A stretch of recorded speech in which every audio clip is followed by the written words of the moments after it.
الحمد لله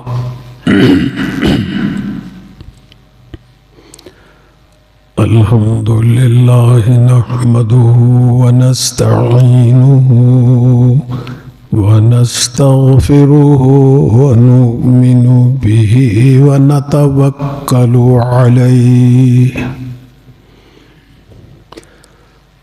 ونعوذ بالله من شرور أنفسنا ومن سيئات أعمالنا من يهده الله فلا مضل له ومن يضلله فلا هادي له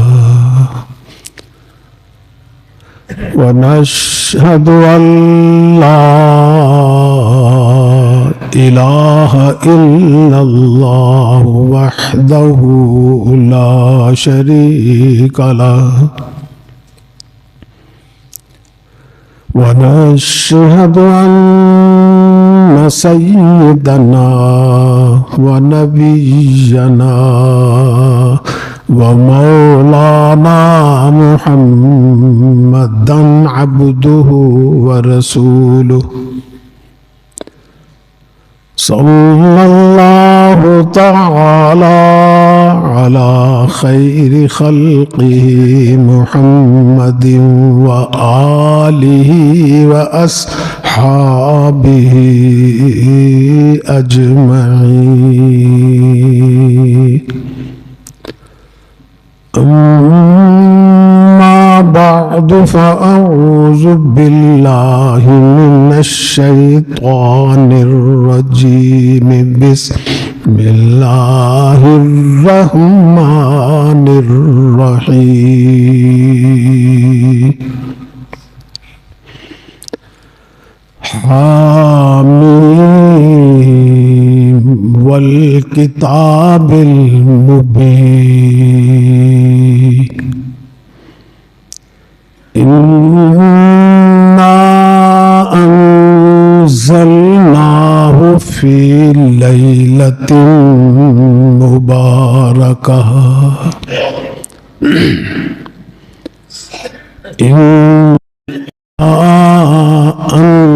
أنزلناه في ليلة مباركة إنا كنا منذرين فيها يفرق كل أمر حكيم أمرا من عندنا إنا كنا مرسلين رحمة من ربك إنه هو السميع العليم صدق الله مولانا العظيم وصدق رسوله النبي الكريم ونحن على ذلك من الشاهدين والشاكرين والحمد لله رب العالمين.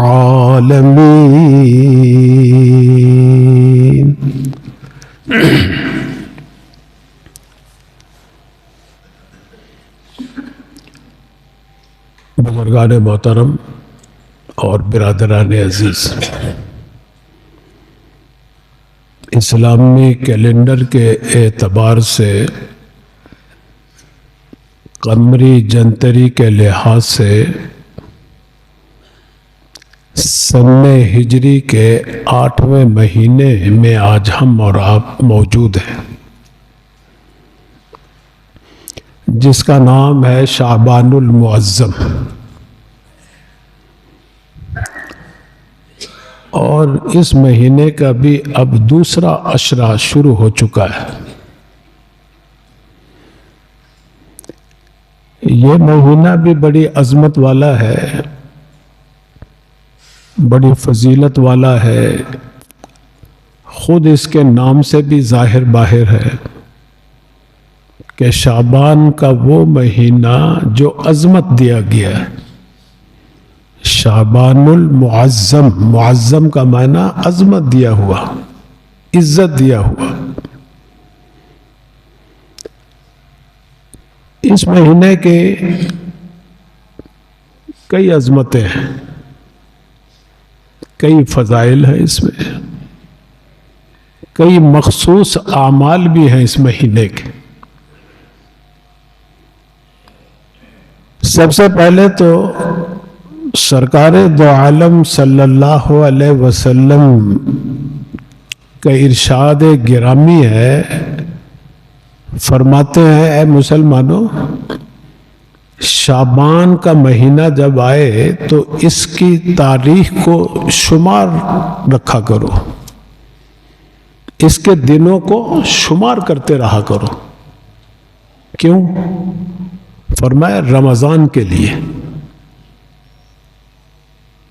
کہ آج 1 تاریخ ہے، آج اس کی 2 تاریخ ہو گئی، آج 10 ہو گئی، آج 12 ہو گئی، 14 ہو گئی، 18 ہو گئی، 20 ہو گئی، 28 ہو گئی۔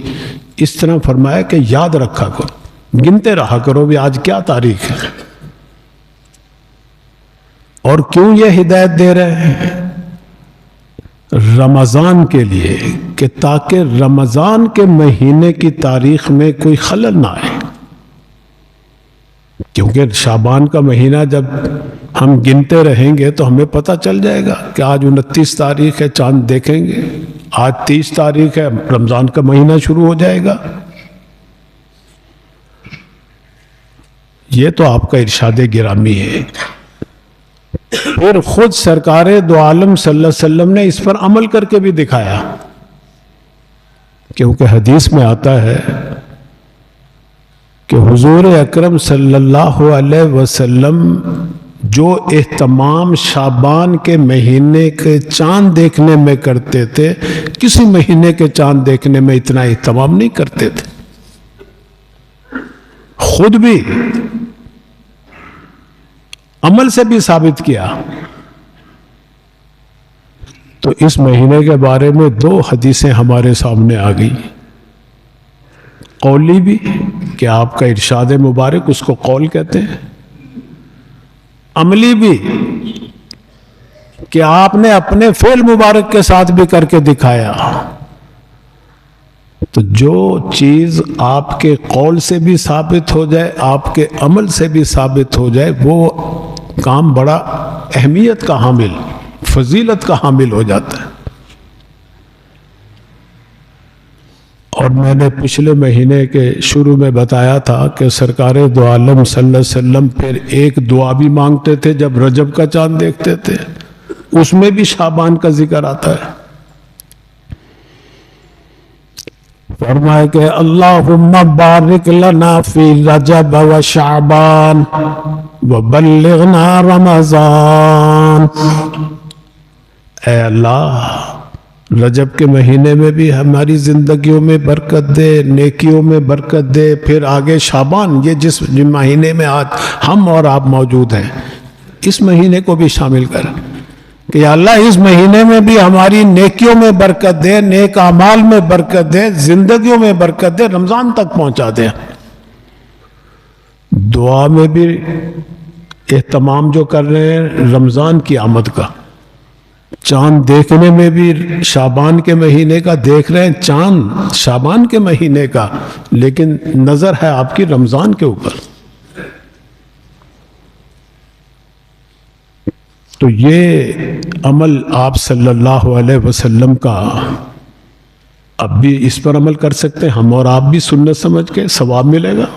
اس میں کوئی نہ وضو کی ضرورت ہے، نہ قبلہ رو کی ضرورت ہے، نہ کوئی بیٹھنے کی ضرورت ہے، نہ قیام کی، نہ رکوع کی، نہ سجود کی، کوئی ضرورت نہیں۔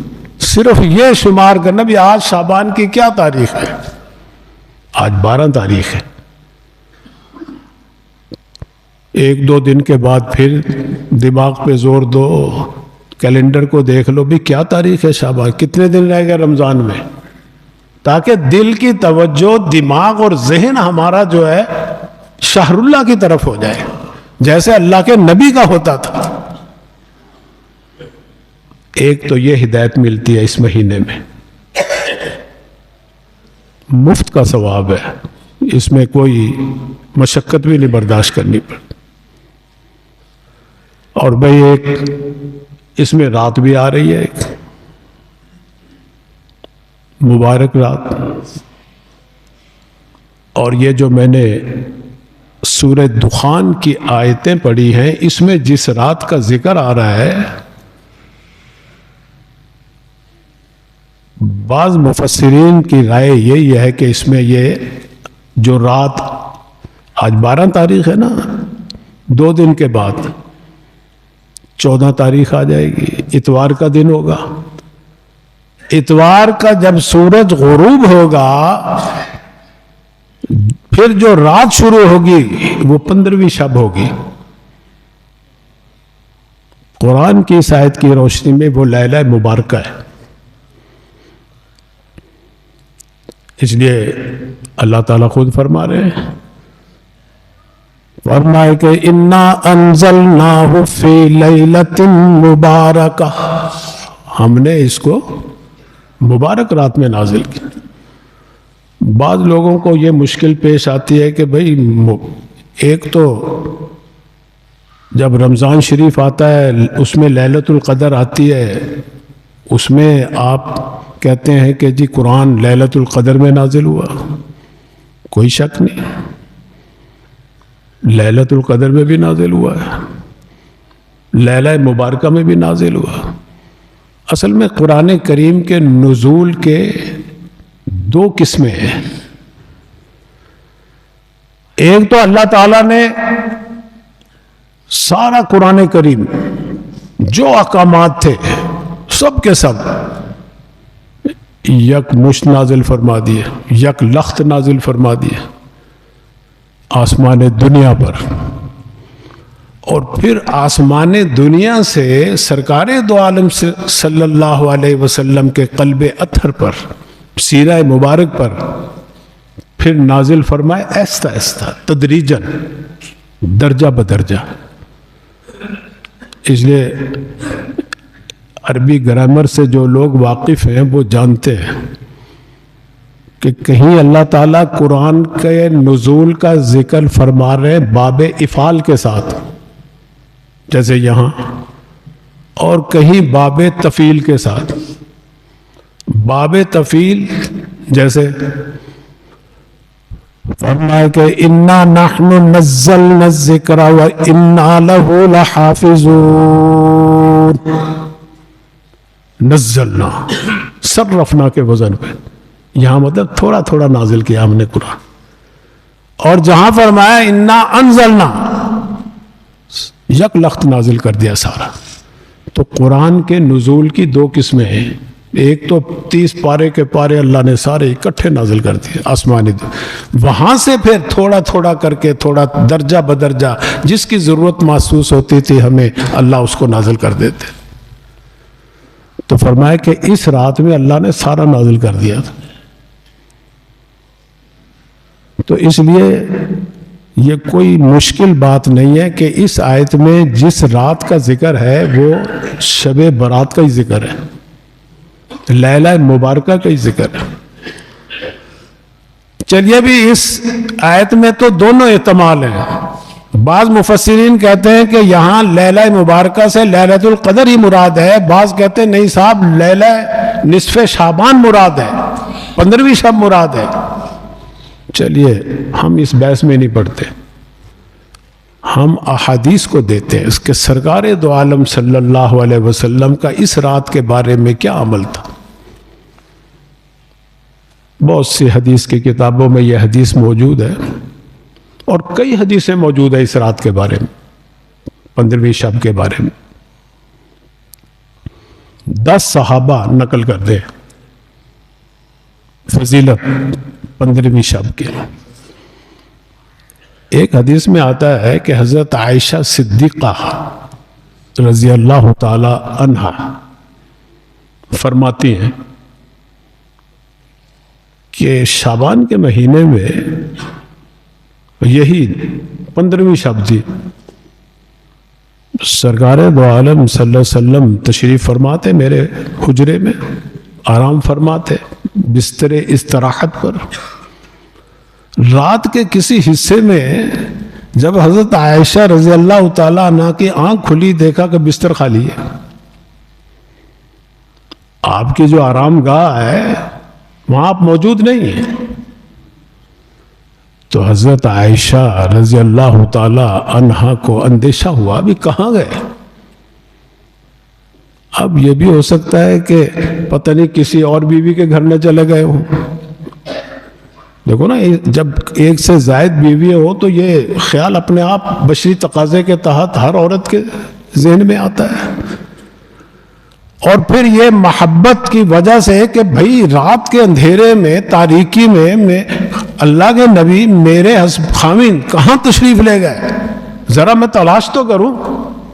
ان کی تلاش اور جستجو میں انہیں بھی چین نہیں آ رہا تھا بستر پہ، فوراً باہر چلی گئی اور تلاش کرتے کرتے کرتے کرتے جنت البقیع میں جب پہنچی، دیکھا کہ وہاں سرکار دو عالم صلی اللہ علیہ وسلم مسلمان مردوں کے لیے، مسلمان خواتین کے لیے، شہداء کے لیے استغفار کر رہے ہیں، بخشش کی دعا مانگ رہے ہیں۔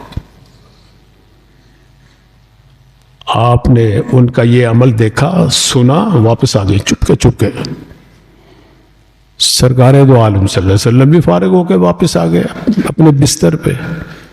اب حضرت عائشہ نے اپنا واقعہ بیان کیا کہ ایسے ایسے میرے ساتھ تو ہوا ہے، میں پیچھے پیچھے بھاگی بھاگی گئی، دیکھا تو آپ دعا مانگ رہے ہیں ان کے لیے جنت البقیع کے اندر۔ سرکار دو عالم صلی اللہ علیہ وسلم نے فرمایا کہ دیکھو، مجھے جبرائیل امین نے آ کر یہ بتلایا کہ آج کی رات جو ہے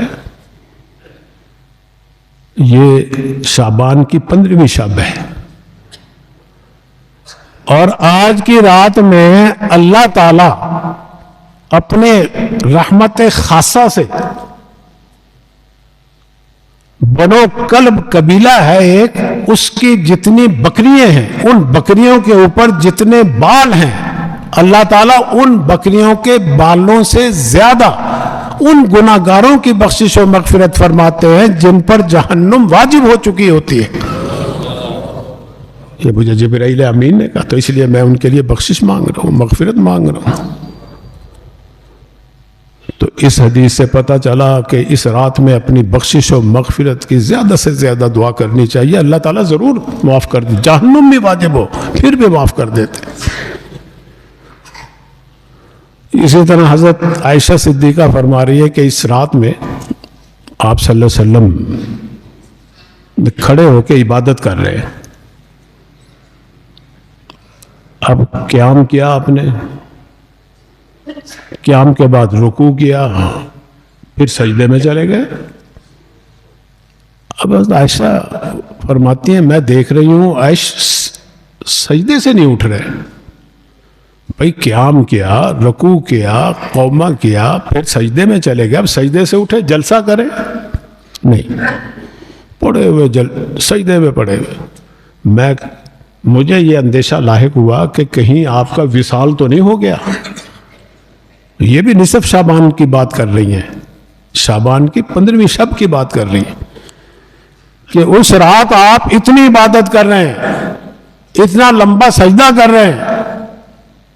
مجھے جب اندیشہ ہوا کہ کہیں آپ کا وصال تو نہیں ہو گیا، میں اٹھی، محبت بھی بہت تھی نا، یہ نہیں کہ پڑھ رہی ہے نماز سے چلو میں لیٹی رہوں، فوراً اٹھی، کہتے میں نے جا کے آپ کے تلووں کو چھوا ایستا سے، تو ان میں حرکت تھی، جیسے گدگداری نہیں ہو جاتی، اس طرح پاؤں ہلا آپ کا، میں نے جو ہاتھ لگایا تو میرے دل میں اطمینان آیا کہ بھی زندہ ہے۔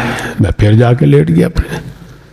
جب آپ فارغ ہوئے تو آپ سمجھ گئے کہ عائشہ ڈر گئی تھی کہنے لگے کہ بھائی میں دعا مانگ رہا تھا اللہ کے غضب سے حفاظت کی، اللہ کے قہر سے حفاظت کی امت کے لیے۔ اے عائشہ یہ جملے مجھے جبرائیل امین نے سکھائے تھے، تم بھی سیکھ لو، آگے بھی سکھاؤ ان کو۔ حدیث کی کتابوں میں وہ الفاظ موجود ہیں۔ تو یہ ایک نہیں کئی حدیثیں ہیں جس سے اس دن میں استغفار کرنا بھی ثابت ہے، نوافل پڑھنا بھی ثابت ہے۔ اور بھائی ایک حدیث ہے سیدنا علی رضی اللہ تعالی عنہ، وہ بھی یہی فرماتے ہیں کہ آپ صلی اللہ علیہ وسلم نے ارشاد فرمایا کہ اس رات کو جاگا کرو، عبادت کیا کرو، صبح کا روزہ رکھا کرو۔ تو 15 تاریخ کا روزہ بھی مستحب کے درجے میں۔ اور بھائی اگر آپ اس روزے میں ایک اور نیت کر لو گے تو مسنون بھی ہو جائے گا، سنت بھی ہو جائے گا، وہ ڈبل ثواب ملے گا۔ وہ کیا کہ سرکار دو عالم صلی اللہ علیہ وسلم کی سنت تھی کہ ہر مہینے ایام 20 کے 3 روزے رکھتے تھے، 13، 14، 15۔ ہو سکتا آپ نے پہلے 15ویں شب کا رکھا ہو، 15ویں تاریخ کا رکھا ہو روزہ، یہ سمجھ کے کہ جی یہ شعبان کا روزہ ہے۔ اس دفعہ اگر تم شعبان کی نیت کے ساتھ ساتھ کہ حدیث میں 15 تاریخ کے روزہ مستحب ہے، یہ بھی نیت کرو کہ اللہ کے نبی تو ہر مہینے میں رکھتے تھے، تو چلو ہم اس مہینے وہ سنت بھی پوری کر رہے ہیں اور شعبان والا روزے کی نفلی روزہ جو ہے اس کی بھی نیت کرتے، دونوں کی نیت کرو گے تو ثواب تمہیں زیادہ ملے گا، مسنون بھی ہو جائے گا، مستحب بھی ہو جائے گا۔ اسی طرح ایک اور بڑی زبردست ارشاد گرامی ہے، یہ ساری حدیثیں اس مہینے کے اندر سارے اعمال جو ہے نا یہ سب استقبال رمضان کے لیے سرکار دو عالم صلی اللہ علیہ وسلم بتلا رہے ہیں کہ رمضان کے لیے تیار کرو اپنے آپ کو۔ 15ویں شب کو جاگنا ہے تو رمضان کی ریہرسل کرو کہ رمضان کی راتوں میں بھی جاگنا ہے۔ 15 تاریخ کا روزہ رکھنا ہے تو یہی نیت کرو کہ رمضان کے روزوں میں خلل نہ آئے، ابھی سے ہم مشق کر رہے ہیں۔ اس لیے سرکار دو عالم صلی اللہ علیہ وسلم فرما رہے ہیں کہ دیکھیے ویسے تو اللہ تعالیٰ کے بارے میں احادیث میں موجود ہے کہ ہر شب رات کے آخری حصے میں اللہ تعالیٰ خاص اپنے بندوں کی طرف نظر رحمت کرتے ہیں، نظر کرم کرتے ہیں، جو تہجد کا وقت، اسی لیے کہتے ہیں تہجد کی نماز ساری نوافل کی سردار نماز ہے، اس لیے کہ خاص رحمت کا نزول ہوتا ہے اس وقت جب ساری دنیا سوئی ہوئی ہوتی ہے، یہ اٹھ کے اللہ سے اپنی لو لگاتا ہے۔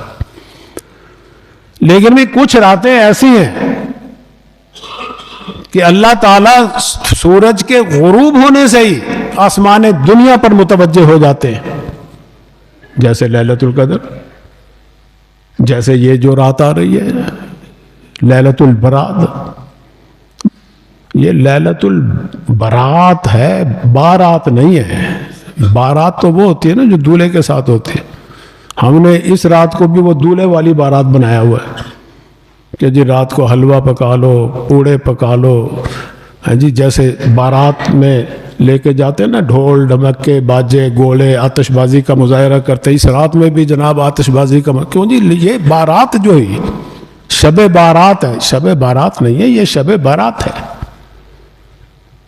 بارات کا معنی ہے آزادی، بری ہونا۔ اللہ تعالیٰ جہنم سے آزاد کرتے ہیں گناہ گاروں کو، اس لیے اس کا نام لیلۃ البراء ہے، شب برات ہے۔ تو یہی رات میں سرکار دو عالم صلی اللہ علیہ وسلم فرماتے ہیں جیسے سورج غروب ہوتا ہے اللہ تعالیٰ اپنی شان کے مطابق آسمان دنیا پر تشریف لاتے ہیں، خصوصی، اس کا علماء نے لکھا ہے کہ اپنی خصوصی رحمتوں کو نازل کرتے اور بھی فرشتوں کے ذمے لگاتے ہیں، اور وہ فرشتہ ندا دیتا ہے، ساری رات ندا دیتا ہے اللہ کی طرف سے کہ اللہ تعالیٰ فرما رہے ہیں الا حل من مستغفر، ہے کوئی بخشش طلب کرنا والا فاغفر اللہ، میں اس کی بخشش کر دوں. کوئی ہے رزق طلب کرنے والا, رزق میں وسعت مانگنے والا, میں اس کے رزق کو وسیع کر دوں. کوئی غم زدہ ہے جو اپنے غموں کو دور کرنا چاہے, میں اس کے غموں کو دور کر دوں. ہا قضا اعلیٰ, ہا قضا اعلیٰ, ہا قضا. اسی طرح اللہ تعالیٰ کی طرف سے فرشتے ندا دے رہے ساری رات. لیکن وہ ہمارا حال تو وہ ہے, ساری رات سوئے پڑے رہیں گے, یا خرافات میں لگے رہیں گے, یا رسومات میں. ہم قبرستان بھی جاتے ہیں تو وہاں جا کے بھی کہ جی اللہ کے نبی گئے تھے قبرستان میں, اس لیے چلو اس رات میں ہم بھی استغفار کے لیے جاتے ہیں. وہاں جا کے پھر موم بتیاں جلاتے ہیں, اگربتیاں جلاتے ہیں, پھول نچھاور کرتے ہیں, پتہ نہیں کیا کو. یہ سب رسومات ہیں. اللہ کے نبی نے تو کچھ بھی نہیں کیا, یہ نہ کرنے کا حکم دیا. چلو کسی صحابی سے ہی مل جائے, نہیں حکم بھی نہیں دیا. تو ہمارا حال تو یہ ہے. فرمائے کہ ہم تو مائل بکرم ہیں, کوئی سائل ہی نہیں. ہم تو مائل بکرم ہیں, کوئی سائل ہی نہیں. راہ دکھلائیں کسے, راہ رو منزل ہی نہیں. اللہ تو ساری رات ندا دے رہے ہیں. ہے کوئی بخشش طلب کرنے والا, ہے کوئی رزق طلب کرنے والا, ہے کوئی زندگی طلب کرنے والا. دیکھو اس رات میں قرآن کریم میں خود اللہ تعالیٰ فرما رہے ہیں, فرمائے کہ فیہا یفرق کل امر حکیم. اہم کاموں کے فیصلے بھی ہوتے ہیں اسی رات میں. پورے سال میں کن لوگوں نے موت کا شکار ہونا ہے ان کا بھی نام لکھ دیا جاتا ہے, اور کس نے پیدا ہونا ہے ان کا بھی نام لکھ دیا جاتا ہے, کس کو کتنا رزق دینا ہے اس کا بھی لکھ دیا جاتا ہے. اسی لیے تو اللہ تعالیٰ فرما رہے آؤ مانگ لو, زندگی مانگ لو, رزق مانگ لو, صحت مانگ لو, عزت مانگ لو, میں دینے کے لیے تیار ہوں. تم لے لو تو صحیح, آؤ تو صحیح میرے در پہ. تو بہرحال یہ رات 2 دن کے بعد آ رہی ہے, اس کی قدر کیجئے اور ضائع نہ کیجئے, اور اس نیت سے عبادت کیجئے کہ اللہ تعالی ہمیں رمضان کی عبادتوں سے توفیق عطا فرمائیں گے, روزوں کی توفیق عطا فرمائیں گے, جاگنے کی توفیق عطا, نوافل کی, تراویح کی توفیق عطا فرمائے گا. اس لیے زیادہ سے زیادہ عبادت, ضروری نہیں ساری رات جاگو, جتنا خوش دلی سے تمہیں سے اللہ سے عبادت ہوتی ہے کر لو, کوئی حرج نہیں. خوش دلی ضروری ہے. آخر میں ایک اور مسئلے کی طرف متوجہ کرنا چاہتا ہوں. ہمارا ملک پہلے ہی سیاسی انتشار کا شکار ہے, معاشی تباہی کے مبتلا ہے, لیکن یہ نہیں سمجھ آتا کہ کچھ سالوں سے ہماری جو عدلیہ ہے وہ کوئی نہ کوئی مذہبی مسئلے کو چھیڑ دیتی ہے, جس سے ہمارے دینی مذہبی جذبات مجروح ہوتے. پہلے ایسا نہیں تھا. چلو دشمنان دین, دشمنان اسلام جو چاہے کرتے رہے, وہ ان کا آزادی ہے, وہ تو کہتے ہیں ہمیں آزادی ہے. بھائی پاکستان کے شہری ہے, خواہ وہ جج ہے, جرنیل ہے, ذمہ دار ہے, جاگیردار ہے, عالم ہے, مولوی ہے, کوئی بھی شہری ہے, وہ تو آئین کے پابند ہے. لیکن اب ہمارے ہاں جو عدلیہ والے ہیں, کبھی تو آسیہ ملونہ کا مسئلہ چھیڑ دیں گے, کبھی کراچی میں جو مسجد ہے بہت پرانی اور بہت بڑی مسجد, اس کو شہید کر دو جی, یہ آرڈر دیکھو نا, جج دے رہے, چیف جسٹس آرڈر دے رہا ہے, اس کو شہید کر دو.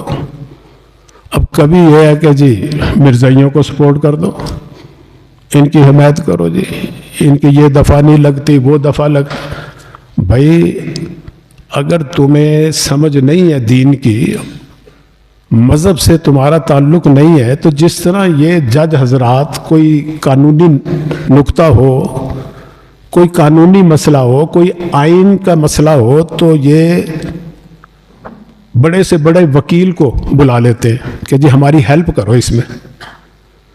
بہت سارے کیسوں میں بلاتے ہیں, چیف جسٹس خود بلاتا ہے کہ آؤ اس مسئلے میں بتاؤ آئین کیا کہتا ہے. تو بھائی اگر تم دنیا کے الجھنوں میں وکلاء کو بلا کے ان سے مشورہ لیتے ہو تو جب دین کا کوئی مسئلہ ہو تو علماء کو بلا لو. علماء آج اس دور میں اس ملک میں ایسے علماء بھی موجود ہیں جو دین کے شریعت کے بھی ماہر ہیں اور پاکستان کے قانون اور آئین کے بھی ماہر موجود ہیں. ان کو بلا لو, ان سے تم رہنمائی لے لو کہ بتاؤ یہ مسئلہ ہے, اس مسئلے میں انہوں نے یہ تفسیر تقسیم بھی کی ہے, چھاپی بھی ہے, اس بارے میں بتاؤ پاکستان کا آئین یہ کہتا ہے, شریعت کیا کہتی ہے. شریعت تو مقدم ہے. ویسے بھی پاکستان کے آئین میں بھی لکھا ہوا ہے کہ کوئی مرزائی قادیانی جو ہے وہ نہیں شائع کر سکتا, نہیں وہ تقسیم کر سکتا, تفسیر کے نام پہ مسلمانوں کا کوئی شعار نہیں استعمال کر سکتا. بھائی غیر مسلموں کو آزادی ہے اپنے مذہب پہ عمل کرنے کی, لیکن وہ غیر مسلم بن کے مذہب پر عمل کرے. یہودی غیر مسلم ہے, یہودی بن کے عمل کرے, کوئی اعتراض نہیں ہمیں. ہندو بن کر اپنے مذہب پہ عمل کرے, مندر بنا لے, مندر پہ جا کے گھنٹیاں بجا لے, کوئی اعتراض نہیں مسلمانوں کو. کرسچن بھی اپنے مذہب پہ عیسائی بن کر عمل کرے. بھائی غیر مسلم اقلیت جو مرزائی ہیں, قادیانی ہیں, احمدی ہیں, لاہوری ہیں یا جہاں کے بھی ہیں, وہ قادیانی بن کے عمل کر لیں. لیکن وہ تو کرتے ہیں کہ نہیں صاحب یہ کافر ہیں, ہم اور آپ, ہم مسلمان ہیں, ہم یہ اذان بھی دیں گے, نماز بھی پڑھیں گے, مسجد بھی, قرآن بھی شائع کریں گے, اس میں تعریف بھی کرتے ہیں. پھر یہ تکلیف ہے مسلمانوں کو. اس لیے ہمارے مذمت کرتے ہیں جو فیصلہ کیا. اگرچہ اب صفائیاں آ رہی ہیں, ٹھیک ہے, اگر رجوع کر لیں تو اچھی بات ہے. نظر ثانی کا کیس بھی دائر کریں گے, اگر وہ اس میں فیصلہ دے دیں بہت اچھی بات ہے, پھر مبارکباد دیں گے, پھر مبارک دیں گے آپ کو. لیکن بھائی جب بھی کوئی دینی مسئلہ ہو تو ہماری ڈیمانڈ اور مطالبہ یہ ہے کہ تم علماء کو بلا کے ان سے معاونت لو, ہیلپ لو. ایسے علماء بھی موجود ہیں جیسے مفتی تقی عثمانی صاحب ہیں, مفتی منیب الرحمان صاحب ہیں, بڑے بڑے مفتی ہر فرقے میں موجود ہیں. کسی فرقے سے بلا کے پوچھ لو ان سے. تو یہ ہمارا مطالبہ ہے, ڈیمانڈ ہے کہ مستقبل میں ملک پہلے ہی انتشار کا شکار ہے, مزید ایسے فیصلوں سے یہ نہ ہو کہ اصل میں عالمی قوتیں جو ہیں نا, استعماری طاقتیں, وہ پاکستان میں دو چیزوں کو برداشت کرنے کے لیے تیار نہیں.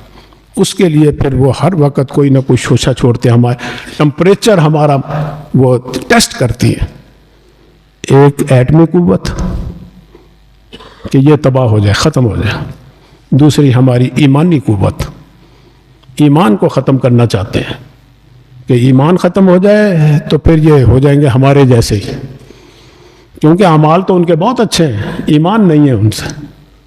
ہمارے اعمال بھی گندے ہیں اور ایمان بھی ختم کرنا چاہتے ہیں ہم سے. حالانکہ بخشش اور مغفرت کا دار و مدار جو ہے وہ ایمان کے اوپر ہے, اعمال کے اوپر نہیں. ذرہ بھر بھی کسی کے اندر ایمان ہوگا نا, اللہ تعالیٰ اسے معاف کر دیں گے, بخش دیں گے اس کے. جہنم میں بھی اگر کوئی گیا ہوا ہوگا نا, رائی کے دانے کے برابر بھی اس کے اندر ایمان ہے, تو اللہ تعالیٰ اس کو بھی نکال کے جنت میں لائیں گے. یہ سرکار دو عالم صلی اللہ علیہ وسلم کا ارشاد ہے, قرآن کا بھی فیصلہ ہے. وآخر دعوانا ان الحمدللہ.